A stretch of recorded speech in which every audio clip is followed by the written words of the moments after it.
Assalamualaikum, murid-murid, kumaha kabarna? Mudah-mudahan urang sadayana aya dina lindungan Allah Subhanahu wa taala. Amin.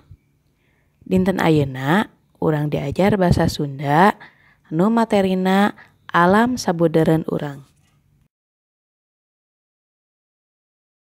Pangajaran dinten ayeuna nyaeta ngeunaan alam sabudeureun urang. Sub pangajaran ngaregepkeun pupuh pucung.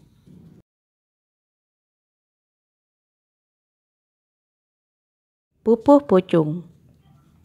Allah nyipta rupa-rupa makhluk hirup, aya tutuwuhan, aya sasatoan oge, sakabehna marengan hirup manusa.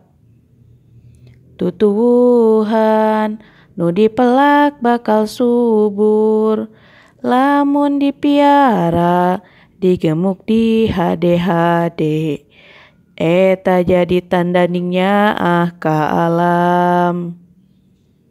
Kitu deui kasatoan nu dikukut, kudu mika nyaah daek ngurus tur tulaten.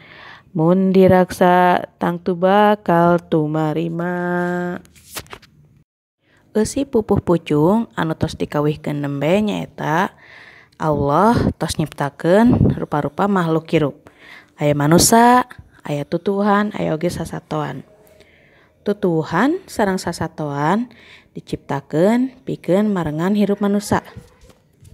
Manusa kudu bisa miara tutuwuhan jeung sasatoan ku cara digemuk di hade-hade supaya mere mangpaat ka urang.